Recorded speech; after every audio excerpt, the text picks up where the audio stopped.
I'm Julie Holland. And I'm Nick Spacek. We're the hosts of The Carnage Report, a horror news podcast, part of the Cinepunks Podcast Network. Every other Thursday, we bring you the latest news you can use on horror movies, casting, production, re-releases, trailers, and more. We also do a deep dive into a movie new to streaming or theaters, giving you our thoughts and opinions on whether you should check it out. Toss in recommendations for similar movies and a whole lot of commentary, and it's all the horror news you can use. The Carnage Report is on Twitter and Instagram at Report Carnage. Find us at cinepunks.com, that's CINEPUNX, or wherever you get your podcasts.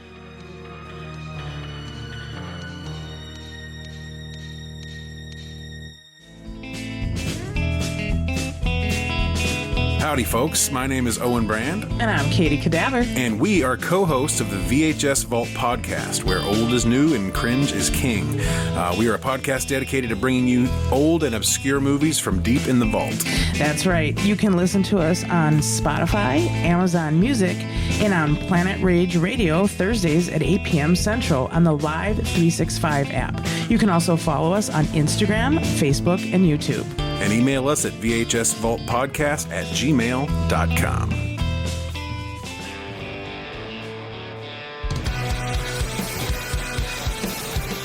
The Shameless Picture Show is part of the Cinepunks Network. If you like the Shameless Picture Show and you want to hear other great shows like it, make sure you check out the Cinepunks Network. You can find them at www.cinepunks.com. That's CINEPUNX. There's other great shows such as Cinepunks. There's the Carnage Report, Cinema Smorgasbord, Fat Girl Hacks, Loud, Fast, Philly, Tomb of Ideas, and Twitch of the Death Nerve, and so much more. If you like punk rock and you like movies, make sure to go to www.cinepunks.com. And let's not forget the sponsors for the Cinepunks Network. We have the Lehigh Valley Apparel Creations. They are the premier screen printer of the Lehigh Valley with service to the whole country, professional and personable in a way that only a DIY business can be. They also have ridiculously low prices for whatever your screen printing needs may be. You can visit them online at xlvacx.com. That's xlvacx.com. Lehigh Valley Apparel Creations. We also have the Essex Coffee Roasters. All their coffee is roasted to order. They have high quality beans, bunch of apparel, and tea available. They are bringing high quality coffee to the masses without the pretentiousness. Use the code CINEPUNKS for 10% off your first order. You can visit them at www.essexcoffeeroasters.com. That's ESSEX, coffeeroasters.com. Once again, use the code CINEPUNKS for 10% off your first order. This episode is also brought to you by Paramount Pictures. Paramount Pictures is a legendary producer and global distributor of filmed entertainment since 1912. Paramount Pictures' library consists of more than 1,000 film titles with rights to an additional 2,500, featuring films by Hollywood's most respected filmmakers, including Martin Scorsese, J.J. Abrams, and Michael Bay, among others. Paramount Pictures' library consists of more than 1,000 films, including such classics as Star Trek, Godfather, and Indiana Jones franchises, Academy Award winners Braveheart, Forrest Gump, and Titanic, and current favorites such as the Mission Impossible and Transformers franchises. Paramount Pictures distributes its titles on DVD and Blu-ray through Paramount Home Entertainment. We are happy to have them. We fucking love Paramount Pictures.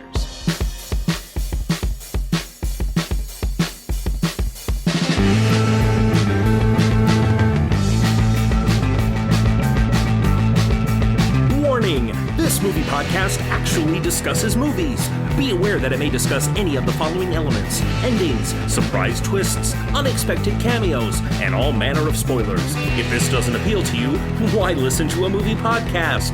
Without further ado, please enjoy our feature presentation, The Shameless Picture Show. Hello and welcome to another episode of The Shameless Picture Show. I am Michael Viers, and join me today to kick off her Sunday shoes is my beautiful and talented wife, Amanda Viers. On top of being one of the, I guess I would call you like CEOs or whatever of the Shameless Picture Show. I don't really know what your title is. You are the graphic designer for the Shameless Picture Show. You help me kind of plan things out when I'm trying to do changes in the marketing of the show. But on top of that, you also are a freelance graphic designer and work in IT. You do a lot. Yeah, I stay busy. So normally when me and Amanda record, when we do our Cages the Rage episodes, we just sit around my microphone huddled over on the couch, because we normally only get like 20-30 minutes out of those episodes. But I thought, since we're doing it this way, or we're doing a full-on actual episode, ironically recording on Sunday, so we can kick off our Sunday shoes on a Sunday. If we're actually recording in 2 separate rooms in the same house, so that way I could get audio for both of us. And because of which the dogs are really confused. Do you think they know we're talking to each other? Probably not. I don't know. Because you talk to people on the computer all the time, as do I. So if anyone listening to this hears the sound of animals, it means one of 2 things. 1, we have a lot of animals. And 2, when the episode was edited, they weren't able to get all those animal sounds out. They meaning you? Yeah, well, there's a chance Austin might be cutting this one. Oh, okay. So Austin, if you're listening to this, that sorry for making your job harder. That sound of the cat screaming just now was because Amanda was hugging the cat. So yeah, is there anything you want to talk about, Amanda, before we move on to the topic at hand? It's very funny doing these episodes with you, because it's like we talk candidly all the time. So like banter's strange when we talk all the time. Yeah, I don't really have anything to say that I haven't already said this morning.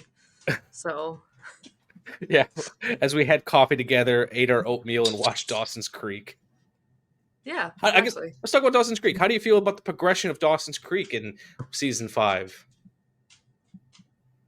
Or is it season 6? No, I don't know. I think we're season 5. I still can't believe they killed Mitch off. I know. Like, that's so surprising to me. Like, I just feel like they were like, how do we throw a curveball into this? And right. Also kind of felt like I guess it kind of like, it almost feels like a sacrificial lamb type of thing. It's like, well, we need Dawson to come back to Cape Side more. If we kill someone off, he'll come back to Cape Side. But then we have to get rid of that character. But he was already going to drop out. Yeah, it's true. Well, and I appreciate that the actor who plays Mitch, he could have just said, fuck you guys, I'm not doing this. But he read the episode and he goes, this works. I'll do this. Are the dogs fighting? They're playing. Bobby, leave Frankie alone. Stop. Did you just tell Bubby to be professional? No, I told him to leave Frankie alone. I thought you were like, Bubby, be professional. Bubby, be professional. Please don't puke on my backpack. Thank you. Go lay down. Go lay down. Austin, if you're listening to this again, this will be the ultimate test of your skills as an editor. Is this episode? Yeah. Sorry. After this episode, you could start charging people to cut their episodes. Yeah. If anyone out there has not watched Dawson's Creek, I get it. Like when it was out originally when I was a kid, I had no interest in it. I didn't want to watch a show about a bunch of teenagers falling in love. But the drama is so good. Even when it's bad, it's so good. Yeah, I love the show. I'm not even gonna lie. No shame. Like it's the show you get most excited to watch. Yes. Yeah. And I love that this all started because Mill Creek sent me this release and to review, and I was like, "Oh, do you have any interest in this?" And you're like, "Yeah." So I was like, "Well, I need to watch at least 3 episodes just so I can review the show, and then we'll watch it together." And who would have known it would take well over a year of our life? I feel like what was that other show that you got though? I feel like we watched Eureka. Yeah, which we never finished. No, but I want to go back to. So, but here's the question: will we go back to, or we start over? I feel like we would just go back to it. All right. I think we stopped mid-season though. Yeah, so we'd have to restart that season. Yeah. I don't. Thankfully, I have apps for this that keep track of where we are watching things, so I could easily figure that out. Yeah. But yeah, that's this is going to kind of become a rant about physical media now at this point. That's been the nice thing, and I guess streaming to an extent, but that's been the nice thing about physical media and stream, and just be. I'm gonna make it even more wide. The accessibility of media, because when Dawson's Creek was on, I had no interest in it. Hell, when Star Trek was originally on, I didn't have a lot of interest in it. Can you hear me now? Let me see if it's me. Can you hear me now? Yes. Oh, good. I think these headphone cables aren't that good because I've been having problems with mine also just unplugging themselves. Mine, it looked like it randomly switched to my Bluetooth headphones, which I had off, but they're plugged in, and it just randomly reconnected to them instead. But then when I switched it back, it didn't fix it. Oh, well, you can hear me now. But, yeah. Anyway, well, sorry. What I was saying, because now I'm going to create a preamble, is I think a lot of this comes down to the accessibility of media. So, like when Dawson's Creek was originally on, or even Star Trek, which is something that's become kind of a big part of my life now, which I was not expecting. I had no interest in them. And when Dawson's Creek was on, like I think DVD was probably starting to DVD was just about coming out, but like it wasn't like I can't really remember if people were putting full TV shows out on VHS. They do like compilation tapes of like, here are the best episodes. That's so goofy to me on a narrative show to have best episode compilations. Well, here's the thing. I don't know if they did it with narrative shows. Like maybe they would do it with like one-off, like Monster of the Week TV shows like Star Trek or even like Simpsons works because that's not really truly narrative. Yeah, yeah. Or they would do it with sitcoms, probably like I Love Lucy, some of the big ones. But yeah, probably the show they probably weren't doing it for soap operas or hour-long dramas, things like that. Like unless it was like the final episode or something big. But now with physical media and streaming, there's all these shows that you can go back and watch that you missed. Like I never watched Magnum PI, but I can watch it now. Like I never watched I Dream of Jeannie, but I can watch it now. And while streaming has definitely made things even more accessible, that's a whole other can of worms in itself. The simple fact that, like, even going to the movie that we're going to be talking about today, Footloose, it just never came across my table, like came across my desk. Like it came on TV occasionally, but if they didn't say have it at my video store, which I'm sure they did as a big title, but if they didn't have it, I just couldn't see it. Right. But now I can search for pretty much anything, buy the disc or find it streaming somewhere and be able to catch up on all this weird shit. And some of it's not even weird, but just catch up on things that I missed. Mm-hmm. And yeah, I hate though that the way the world's going, that's becoming even more difficult. Thankfully, we have places like your local library, which you can look for hundreds of titles and find a lot of what you're looking for. Right. That's true. Yeah. Although we never go to the library that much. No, but what I've been trying to do is to try to I started doing it last season, but I'm going to do it more this season when I know I have an episode coming and I got time. That's the problem with the library. You have to wait for something to become available. Yeah. I want to try. I'm not good at forward thinking. I'm not either, but since I've been planning my episodes out a little bit, I can. Like I want to start doing that with the library and just getting it from them if possible, because I think the day is coming.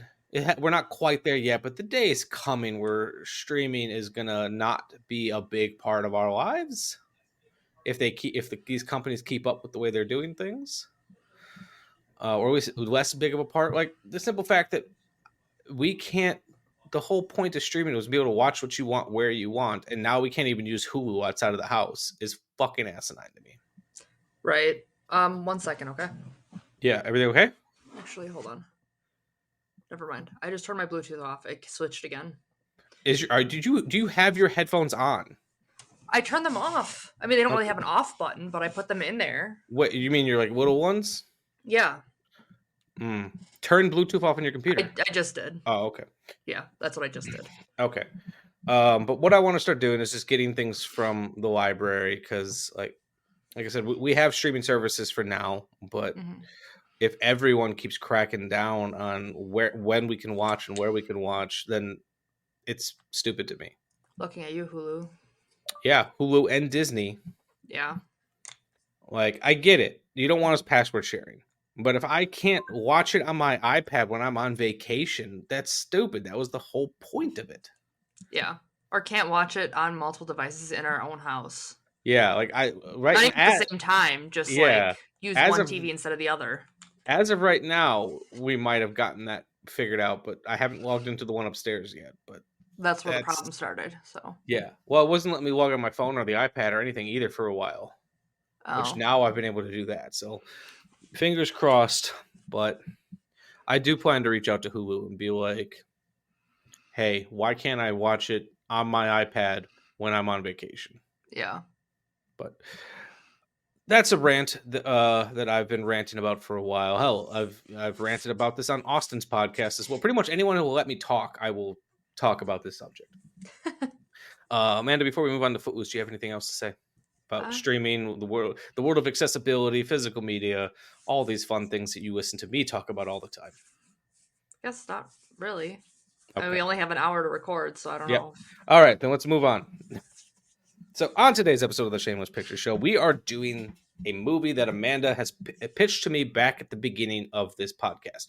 When I first started doing this podcast, there was 2 movies you wanted me to cover specifically with you. One of them was Dirty Dancing, and the other was Footloose. And I don't remember if originally we had planned to do them together, but we ended up doing them at 2 different times in our lives. Years apart.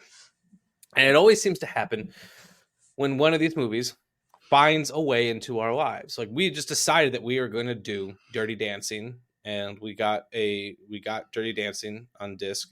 But then, like, this one came to be perfect because Paramount Pictures released this brand new 4K steelbook of Dirty Dancing. The first time Dirty Dancing has made it on 4K. So we decided to not only do the original Kevin Bacon classic, but we decided to also compare and contrast it to the 2011 film of the same name. So I didn't write an intro for this movie because I came into this very unprepared.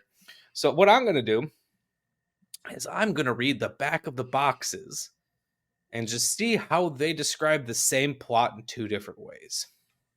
Okay. All right. So first off, we have, let me check, from 1984. Footloose. Jumping. And this is the description on the back of the box of the new Paramount release. Can you hear me okay, Amanda? Yeah. Jumping with the spirit of freedom, dazzling dance numbers, and an electrifying 80s musical soundtrack, Footloose comes to 4K Ultra HD for its 40th anniversary in this limited edition collectible steelbook. It's the timeless struggle between innocent pleasure and rigid morality for city boy Ren McCormick, played by our boy Kevin Bacon. Newly moved to an uptight small town where dancing has been banned, Ren quickly makes a new best friend in Willard, played by Chris Penn, the brother of Sean Penn, and falls fast for the minister's daughter, played by Laurie Singer. But his love for music and dancing gets him to hot water equally as fast, featuring a treasury of hit songs from Kenny Loggins, Shalimar, Denise Williams, Bonnie Tyler, Quiet Riot, John Mellencamp, Foreigner, and more.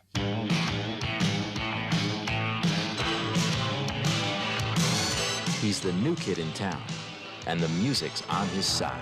Let's dance! Footloose.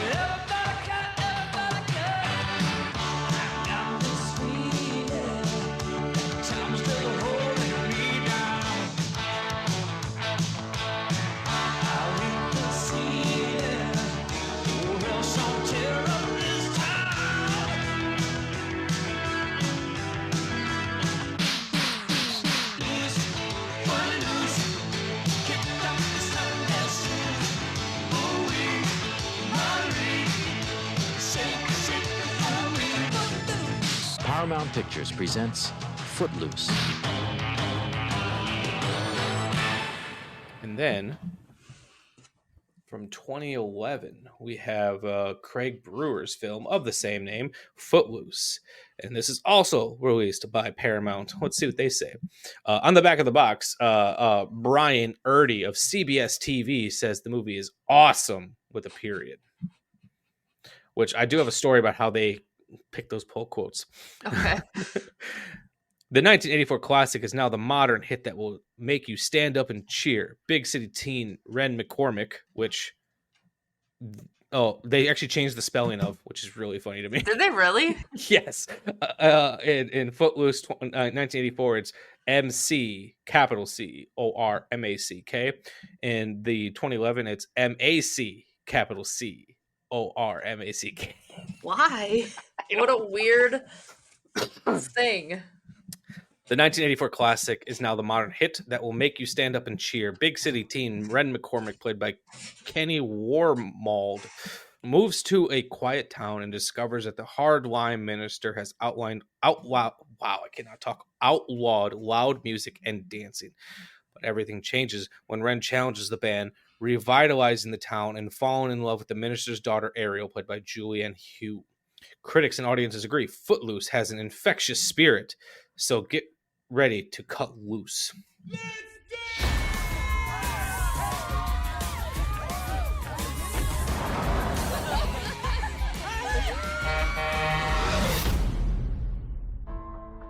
We cannot be missing from our children's lives. They are ours to protect. Public dancing among Beaumont's minors will be in violation of the law.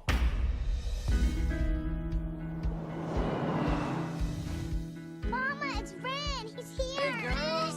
I appreciate you taking me in. I really want to pull my own weight around here. If you can get this baby running, she's all yours. Okay, the door sticks, and the gas pedal's missing. A couple of the, hey, it's a fixer-up.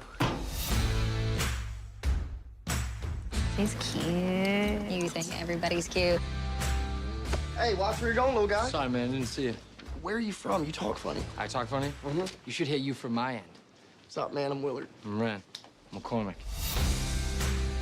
What's the deal with the preacher's daughter? You think I'm small town, huh? She worth all that attitude? You want to see something? First down of the police, and I'ma pull the plug. What, you can't keep up?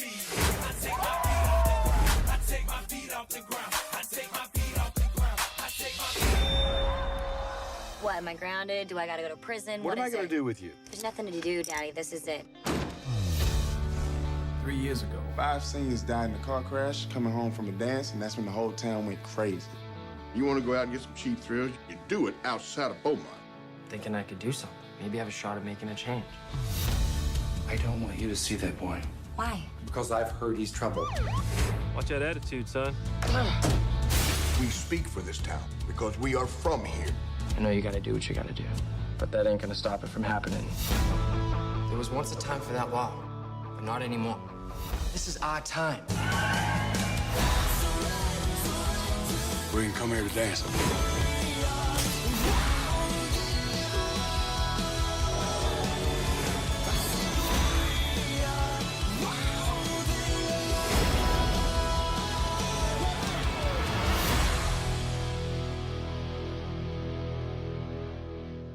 They both kind of like descriptions kind of like focus on a different part of it. Yeah.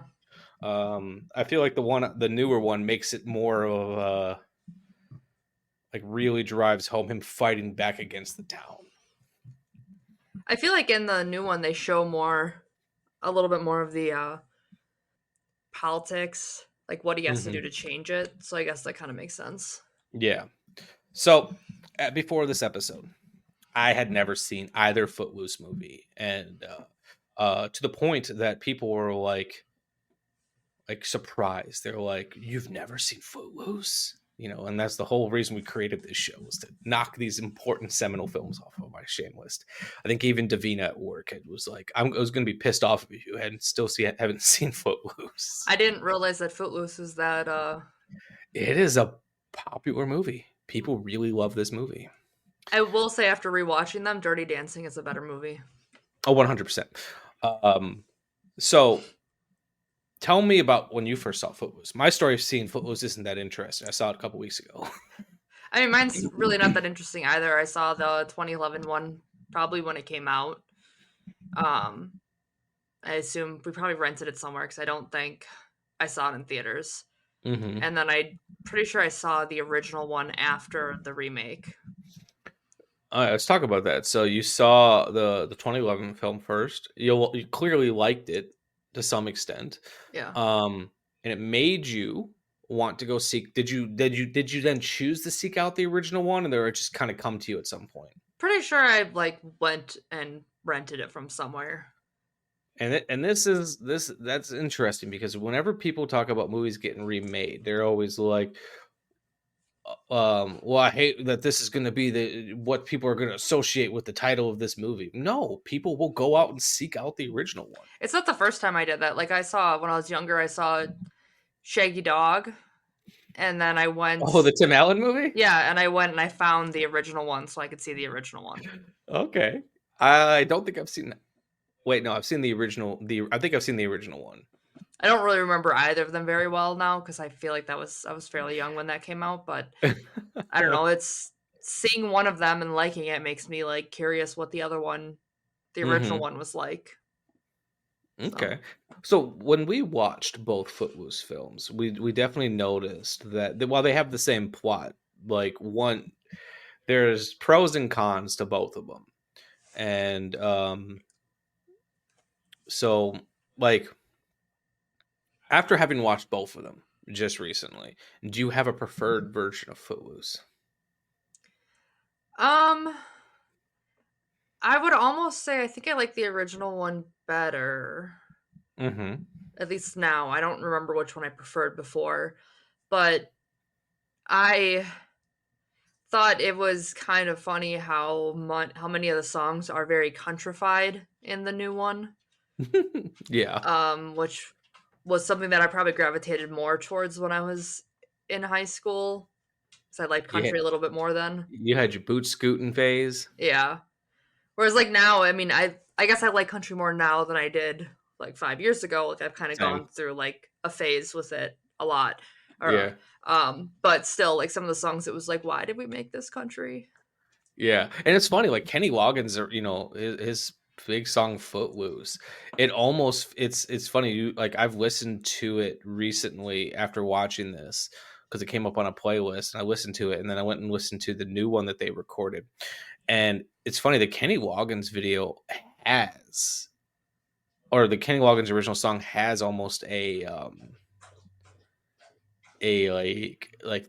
chord progression is very country. It just has a lot of 80s production over it. Well, he's a country singer, isn't he?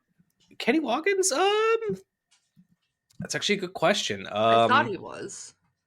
I think he definitely has his foot in the world of country because he did that. He did that big song from Top Gun. What was that? Danger Zone. So I think he has a little bit, maybe like a little bit like of a country, but he was always kind of considered a pop singer, which doesn't mean anything. You can be a pop country singer, but right. I think he might be considered like soft rock or maybe folk rock. Oh yeah, okay. Wikipedia classifies him as R&B, soul, soft rock, folk rock. He's pretty much everywhere. But like you look at the soundtrack for I think a little bit of country makes sense in the song, but like just the 2011 one just went hard. That was it. That's what they committed to. Yeah, the 84, like you have that twangy guitar, like it's very twangy and country. But like, just like if you look at the soundtracks for these movies, too, it is. I'm trying to pull up the soundtrack from the 84 version. So the 84 version has a little bit of everyone. It has obviously has Footloose, the song, which I didn't know was made for this movie. I thought the song was around before that. I'm pretty sure I knew the song before I knew the movie. Definitely. I know I definitely knew the song beforehand. You have Denise Williams, who's like an R&B singer. Bonnie Tyler, Total Eclipse of the Heart, she's pop singer, Kenny Loggins. Then you have like Quiet Riot in there. So you got some heavy metal. You have John Mellencamp, Foreigner. So you definitely had like, it was a mixture, but it definitely had kind of that rootsy vibe too. But then you look at the 2011 and it's like Blake Shelton, Zach Brown, Big and Rich, and then a random song on there by CeeLo Green and Kanye West. Like it's very country. Yeah, and I guess like as far as the soundtrack alone, the original one resonates more in like you can dance with different songs. Like it's but also the new one, I believe they actually placed in the South, not in the Midwest. So they kind of really drove that country Southern thing home Yeah. into the plot. So And I also loved like comparing the two. I don't know how good of a job we're going to do analyzing any one specific film. We're kind of just doing a compare and contrast episode. Both of them, like I said, they have their pros and they have their cons. I love the things that they chose to focus on and make a bigger deal in the remake. Like ultimately Ren's. So one thing I do need to talk about before I even talk about that is when I first heard about the concept of Footloose, I was very confused because I was like, why did the town ban dancing? it's weird as fuck. Like I can't even. Can I say that? Yeah, you can say whatever you want. You fuck, shit, damn. Okay. I don't care. It's not. We're not going on TV anymore. We got kicked off of TV. Well, That's right. That's right. We just aren't on TV anymore. Like I was so fucking confused because I thought no one had really talked about the fact that they had banned all this other stuff. Yeah. I heard that they had banned dancing and probably banned music. Like I couldn't, maybe that was something I remember, but it was very specifically dancing. I'm like, why dancing? And watching the movie, it still doesn't like make sense, but it makes more sense in the world where like you have the preacher character played wonderfully by John Lithgow. And I want to talk about comparing him and Dennis Quaid here in a little bit.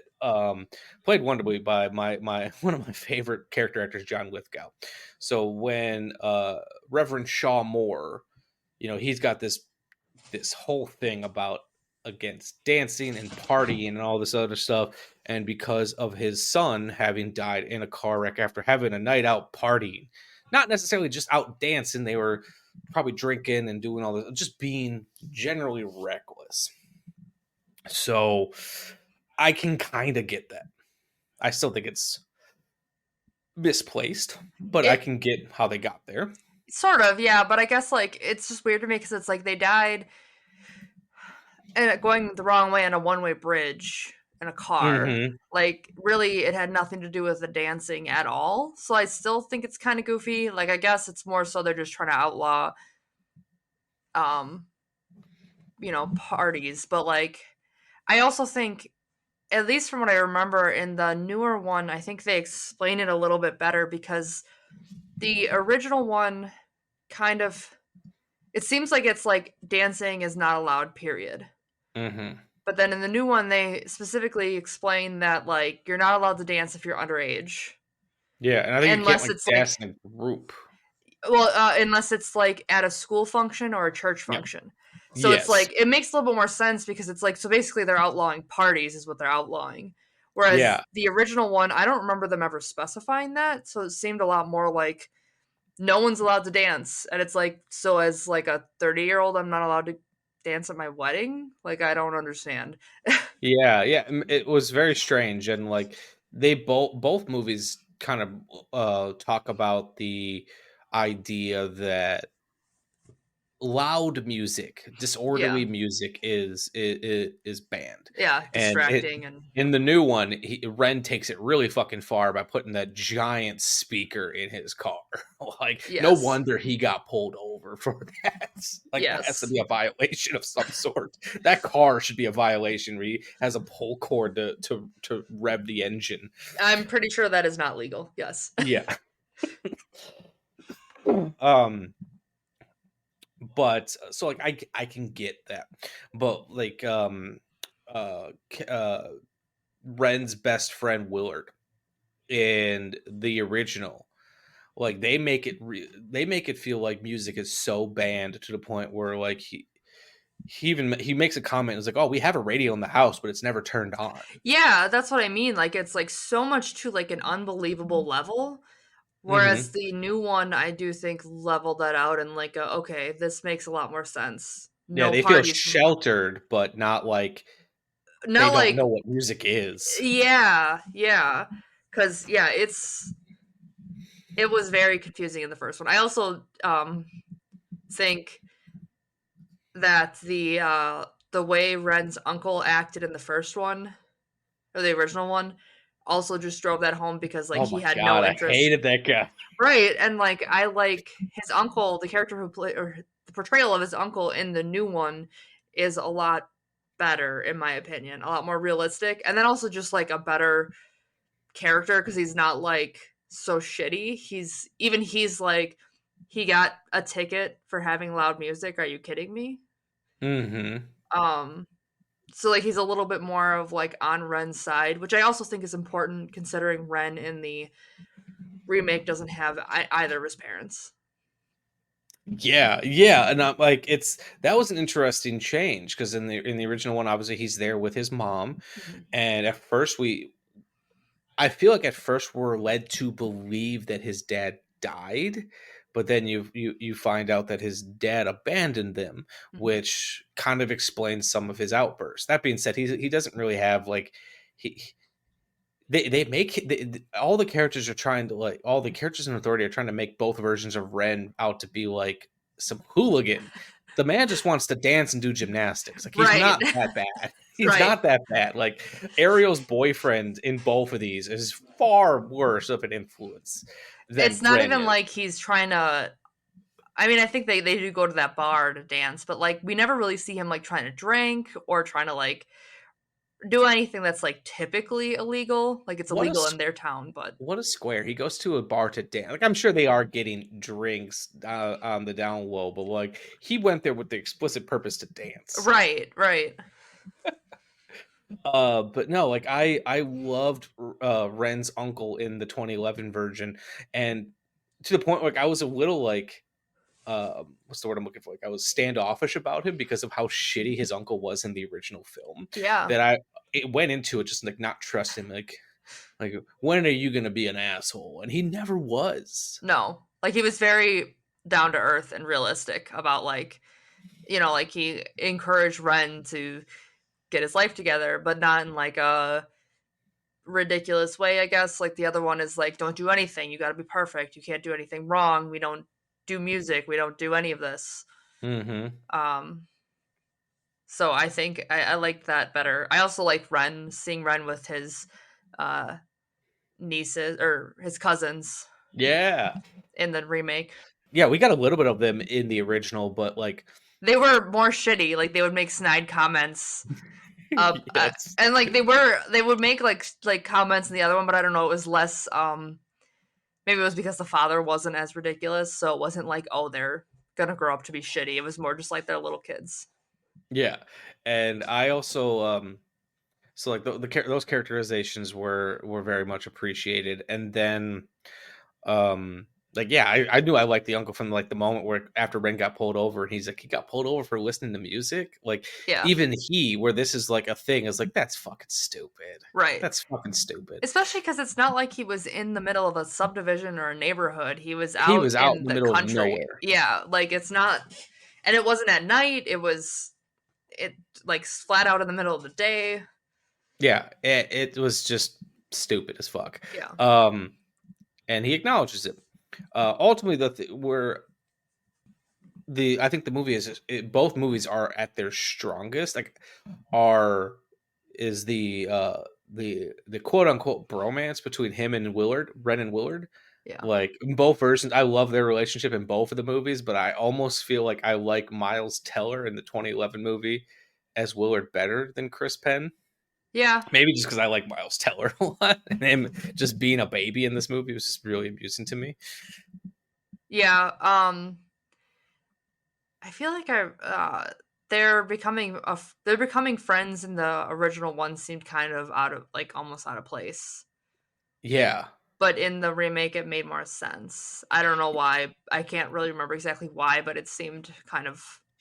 It almost feels like Dean, because Dean Pitchford, who wrote both the '84 version and the 2011 version, he wrote it with the director Craig Brewer. I just feel like Dean Pitchford was able to come in and kind of fix some of the things that he felt like he could have done better in the original one. And I like that. I like that he has that chance to do something, to retell his story, kind of fill in some of those plot holes. And like I said, when it comes down to it, there's pros and cons with both. Before we talk about Reverend Shaw more, I want to talk about his daughter Ariel. Like, I feel like I liked her. Like, I feel like she was a stronger, more interesting character in the original. Yes, I agree. But because like she left very little impression on me in the new one. I don't know. She... One thing that stands out is just like when her and her boyfriend in the original breakup or whatever, and she like really stands up for herself, and she does a little bit in the 2011 one, but not to the same level, I don't think.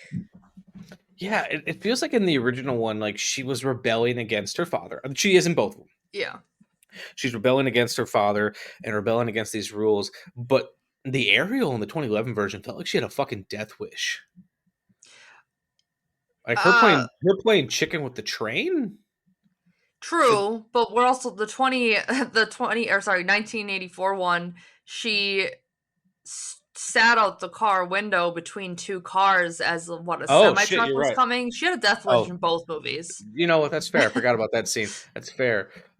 It's the 2011 version is funny just because I feel like they took the 84 version felt like it was realistic for the type of movie that they're telling. Mm-hmm. Hell, they even made a scene where they're playing chicken with tractors compelling, and I just in the 2011 version I just felt like they're like, how do we up the ante a little bit? Oh, I know. Let's do a demolition derby with buses. I hated Ariel's boyfriend in the 2011 one, not because he was a shitty person. I mean he is, but like not because of like his character portrayal so much as the fact that he's an adult and her father is, I think he's aware that she's dating this guy. And like her father is very like, no dancing if you're minors, no music, but yet his daughter's dating a freaking race car driver who is an adult. Yeah. And that's not like, that would be a way bigger problem for me than because I got the feeling that her boyfriend in the 84 version was still in school. Pretty sure he was. I'm pretty sure we see him in the high school in the beginning. I could have sworn we do as well. But like in the 2011 one, he's definitely like, I don't know how old, but he's not in school anymore. Yeah, it just felt like a movie made in 2011, like where they're just like it is Footloose in a post Fast and the Furious world. Yes, it just feels like they Fast and the Furious this movie, and you can see elements of other movies as well. Like I said, it's very much still Footloose in terms of its story and what it's doing. But then so when I was saying the original felt realistic for its type of movie, there's times where I feel like the 2011 movie was trying to be a little bit more grounded, but then they would really ramp up these weird scenes, and there's choreography in both movies, but these elaborate music video style choreography dance sequences in the 2011 movie where it just felt like, oh, they're trying to get the Step Up audience. Because that's what, like, when they're all at the burger joint and they're doing like this big, extremely choreographed dance sequence, and it's like, oh, this is Step Up. They're just trying to do Step Up. Yeah. And those are the times where like the movie wasn't working for me, but their ability to kind of finesse some of those rougher edges of the story from the 84 version is when I was enjoying it. And while it would not be fun to watch in any way, shape, or form, I feel like you could Frankenstein a really strange version of this movie by cutting the two together. Like, it would be unwatchable because your characters would be changing from scene to scene, but it could be interesting. Yeah. All right. So I want to talk about Reverend Shaw Moore, because I had a very weird realization with this character that you pointed out for me. So let me walk the listeners through how I got to this point. So in the original 1984 version, you have John Lithgow playing Reverend Shaw Moore, and he is an interesting character, to say the least, because he's against partying, he's against the music, he's against the public gathering. But then he does have these interesting sides to him, like almost like he's doing these things because it almost makes it feel like he's the town's puppet. Like, because the mayor or the town wants these things done, and it almost feels like they're exploiting his own personal trauma for him to be against these things. Because whenever an idea of like a public gathering or something comes up, the mayor comes to him and be like, "Are you going to let this happen?" And I remember that scene with him when he's about to like go do Sunday school with like the little kids, and he goes, "This is not my fight." Or so I don't remember what he says, but he's like kind of trying to distance himself from it. Yeah. And then he's like against the book burning, which is one of my favorite scenes, when he's like, "The devil's not in these books," and I'm like, "Oh, really? Is it not?" I think when you said like this, he didn't want to get that teacher fired. I don't remember what that teacher did that the mayor wanted him fired, but he was kind of like, "We're not gonna fire someone for that. Like, I'm not gonna support." I think they're having he was having them read a book that the town. That's right. Yeah, and he's like, we're not gonna get rid of someone who's a good teacher for something like that. So yeah. And I remember saying to you after we finished watching, I was like, I felt very conflicted about that character, because I almost felt like I couldn't figure out what he was for and what he was against, and I was like, I almost wish the movie would have taken a side, like they would have had him take a side. And then we watched the 2011 version where Dennis Quaid plays the character, and he plays the character, and it's also because of how the character's written, in a very much more one note way. And I remember saying to you, he's like, "Oh, I actually like that way worse." Now I've seen that version of Footloose where he is just more of a stereotypical enemy without that 3-dimension. I'm like, don't like it. I thought I wanted that, but I don't. I think the hypocrisy of him in the original film is important, because it makes you look at him. It's like there's that scene, like the book burning thing, where he's like, "The devil's not in these books," and his daughter's standing in the background, and I just so bad wanted her to be like, "The devil's not in these books, but he's in the music." Because I just think like that. And that was the look she was giving him. Yeah, too. And I think that's important to his character. I mean, it's not uncommon to see hypocritical religious figures in movies. So I think like that's also important with such an extreme view of like getting rid of music, for him to for us to see it as like he's being hypocritical. Whereas like in the 2011 one, he's really kind of, like you said, one note, and ultimately really kind of boring in that way. Like, you know how he feels about everything. There's no surprise that this is where he stands. Yeah. Whereas like the other one, it seems like the loss of his son in that accident, in his grief, he went to such an extreme that he wouldn't normally go to. And I just think that makes him more of a interesting and also kind of tragic character, and like that way. Yeah. I would have liked to have seen what Dennis Quaid could have done with the script that they had in the 80s for that character, where there was more 3-dimension, because Dennis Quaid is a really good actor. I just don't feel like he had much to work with. Right. In that one. So yeah, it's just interesting to like I said, I had an idea of like, oh, here's what and I think this is important for anyone who is watching, reviewing, analyzing movies. Sometimes what you think you want isn't always what you want. Because I thought it's like, oh, well, John Lithgow's performance and the way this character was writing felt very ambiguous, and I thought I didn't like that, which means it's challenging me, which ultimately means it's good writing, because I felt left feeling unsure about things, which is what I think their ultimate goal was, to make him more of an interesting character. And then there's little moments after that, like them going to the party, like when they show up at the party or outside the party in the original film, that felt more earnest Mm-hmm. than it did but they didn't actually have that scene in the new one, but they had a scene like that. He was being challenged, and he Yeah. was not just challenged in that they wanted to do this despite it being illegal, but his like view on where he was being challenged, and his hypocrisy was being challenged, and he had to face that.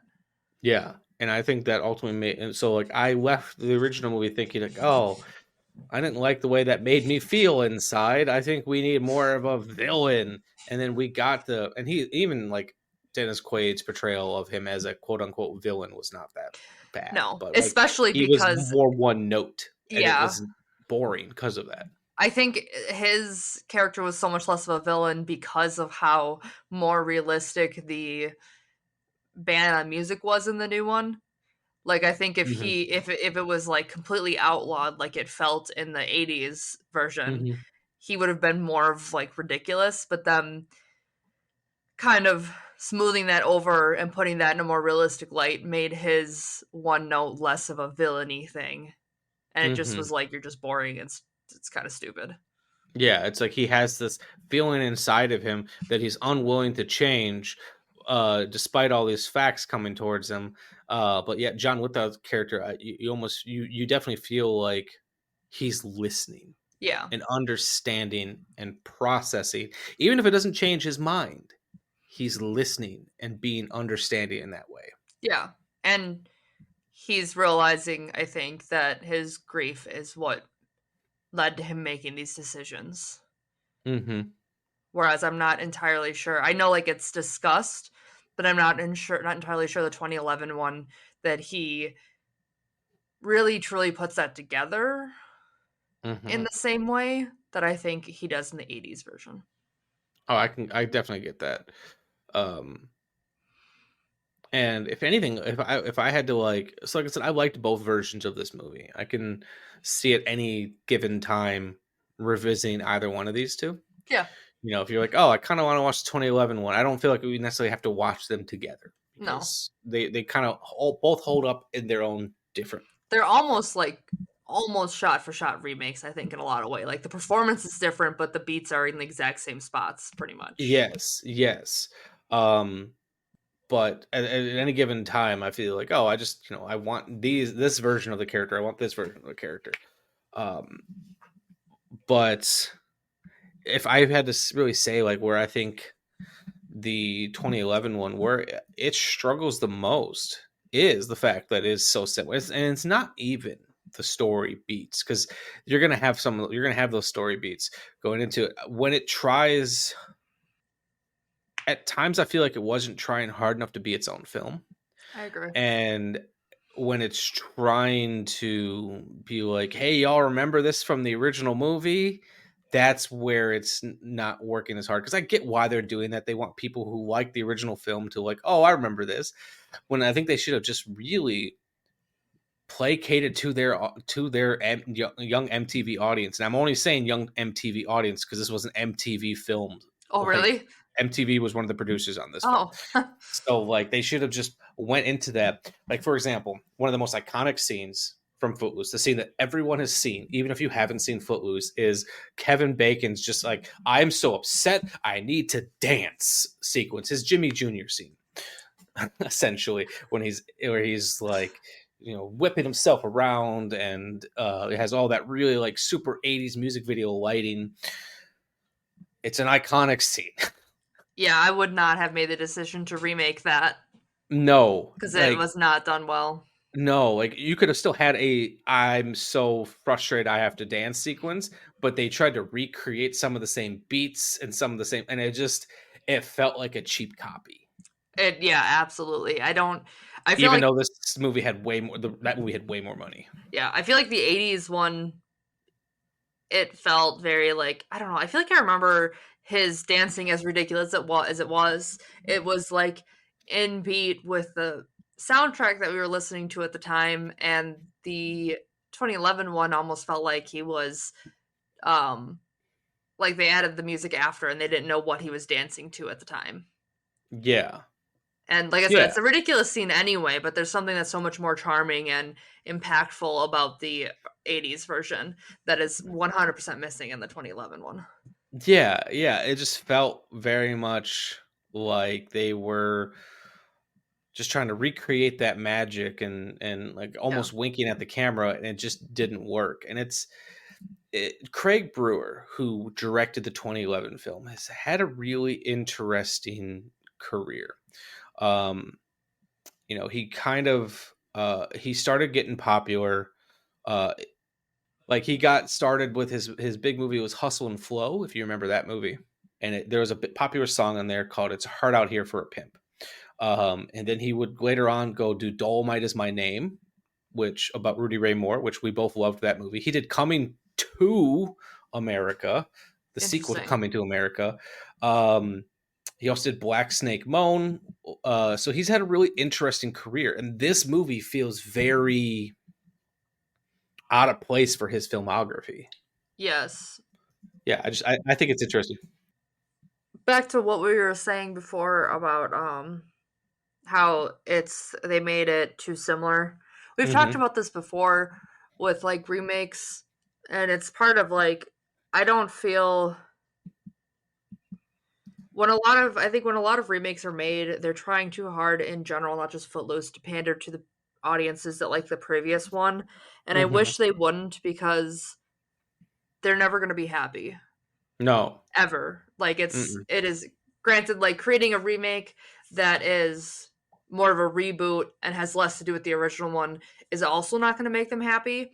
But I just feel like they're not going to be happy no matter what. Either it's going to be too similar or it's going to be too different. So why not just do something that you want to do instead of just remake, like literally rewriting the same exact story?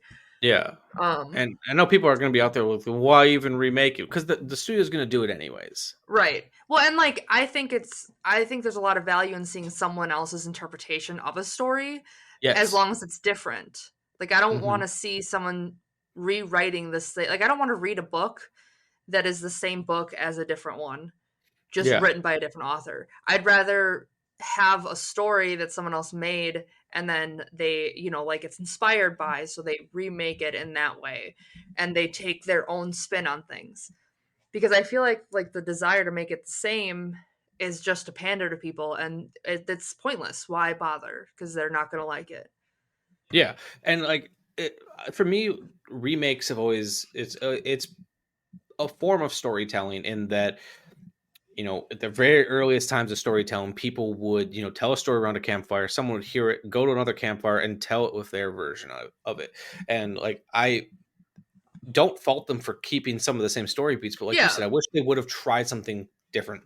Right. And if it's not like some of the stuff has to be the same, or it's not really the same, it's not really a remake thing, which is also fine, but like it still needs to be Footloose. Yeah. But it doesn't need to be the same Footloose. Footloose just with new actors. Yeah.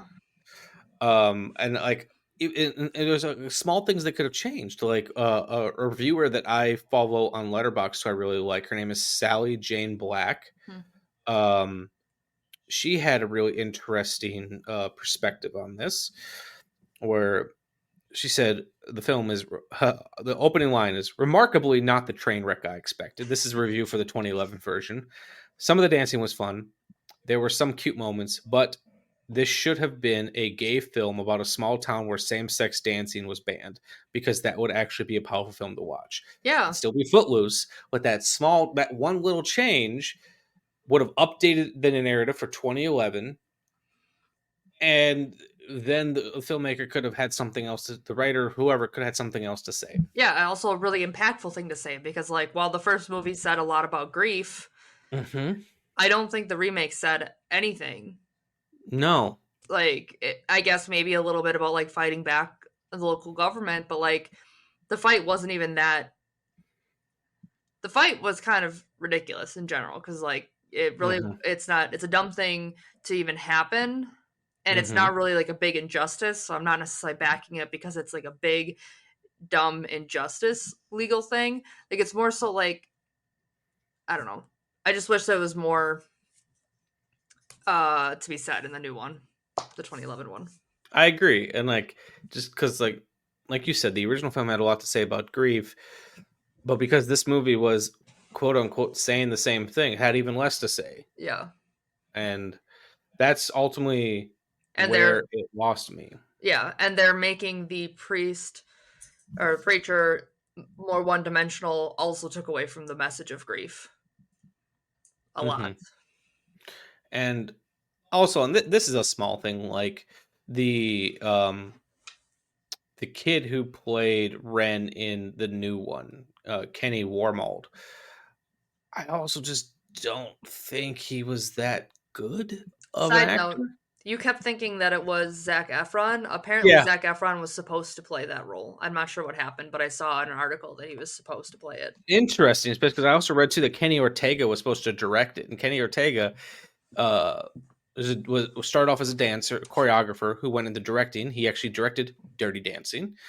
He directed Hocus Pocus. He did a couple, if not all, of the High School Musical movies. So that would have made sense. Yeah, so I'm not sure what happened or why that fell through, but it was supposed to be Zac Efron. So I'm guessing that's maybe why you thought it was. Yeah, I also could have been thinking of the shit. I'm blanking. It was a John Waters movie that they remade. It's gonna bug me. I gotta just look it up real quick. Whatever, I can't think of it. Oh, Hairspray. He was in the remake to Hairspray, so that might have been also why I was thinking of it. Maybe. But Kenny Wormald, like I said, nothing against him. Looks like he's gone on to still do quite a bit of acting, but his Boston his inconsistent Boston accent was just, it's funny to me, and it's funny because he was born in Boston, so maybe he was hiding the accent. I don't know, but it was very strange. I think he was supposed to be from Boston, so maybe you just have an incorrect idea of what a Boston person sounds like. Maybe that's correct. I will admit that maybe I just don't know what Bostonians sound like. But it's, so that could be a me thing. But like looking him up, it's like he started off, he is a dancer, and he started off doing like reality TV shows for dancing. Yeah. And so like I just feel like a stronger actor might have also helped. Like I said, nothing against him. He did a serviceable job. But like Kevin Bacon was an actor first, dancer second. Yeah. I think Zac Efron would have helped this film. Yeah. I don't necessarily disagree. All right. So any final thoughts on Footloose 1984? I almost said 2084. 1984 or Footloose 2011? Just they're both really good, but for different reasons, and Dirty Dancing is better overall. I agree. And do you have also a Thrill House moment I'm going to just say the original, or no, let's do the 2011 movie. Since you saw that one first, what is your Thrill House moment? What was the moment when you were watching that movie for the first time? You're like, I think I like this. I don't remember. That was 2011. That was okay. Well, then 13 years ago. Fine. Rewatching the two films. Was there a moment that you're like, I like this? I love Kevin Bacon's dance scene. His angry dance scene. I think it's very so good. It's ridiculous, but also very emotional. And I don't think anything stood out in the 2011 one quite as much. No, I love that scene as well. I also loved, honestly, I loved early on in the 1984 version seeing Ariel, played by Laurie Singer, like her scene of her in between the two cars, like, goddamn. That was very stressful. Like, I knew she wasn't gonna die, but I was like, this is awful. But it makes no sense that she survived it, but that's fine. No, and that was like significantly more crazy than what her brother was doing. Yes. Yeah, definitely. All right. Well, thank you everyone for listening to me and Amanda sloppily work our way through a compare and contrast of Footloose 1984 and Footloose 2011. Amanda, I know you're not super big on social media, but anywhere you want people to follow you if they want to follow your art or pictures of the dogs? Amanda R. Viers on Instagram, pretty much. I'm also on Blue Sky and Megalodon, or whatever it's called. Mastodon. But Mastodon. not very often, so... Yeah, I need to get better at going on Blue Sky. Plus, I feel like Blue Sky took so long for it to get going that I think it's like public now, I believe. It's public now, but I feel like a lot of people eventually just gave up and went into Threads, if anyone's using either of them. Yeah, I like Mastodon better because I'm in an art one. That's cool. At this point, everyone should know where to find me. I'm Michael_Viers pretty much everywhere, as well as the Shameless Picture Show pretty much everywhere. But that being said, just follow me. I just cross-post everything to the Shameless Picture Show. So just fucking follow me. Michael_Viers. I'm also on Letterboxd at Viers102008. Austin seems to remember that better than I do. He always has my handles just like ready. But yeah, everyone, thanks for listening, and be sure to check out the next episode. I don't know which order I'm posting any of these in, so I'm not even going to hint it. And find us next time. Shame Place, Shameless Picture Show. And then an extra special thanks to fellow podcaster and friend of the show, Austin Proctor, who actually had edited this episode. So if you want to support Austin Proctor and everything he does, be sure to check out the Frightmares podcast. I am a occasional co-host on that show, but he does one of my favorite podcasts about the horror genre, and it should be one of your favorite podcasts too. So thanks a lot for Austin Proctor for editing this episode. The Shameless Picture Show is recorded in Milwaukee, Wisconsin and Easton, Maryland, and is hosted and produced by Nick Richards and Michael Viers. Today's episode was edited by Michael Viers. Our opening theme music was written especially for us by The Directionals, with narration by Zach McClain. The end credit music you're enjoying at the moment was generously provided by my friends in the band 10 Speed. The Shameless graphic design is masterfully done by Amanda Viers. An extra special thank you to all of our Patreon supporters and to our generous sponsors. We are on Spotify, Stitcher Radio, iTunes, Google Play, and Libsyn. You can find links for all these amazing people in the description below.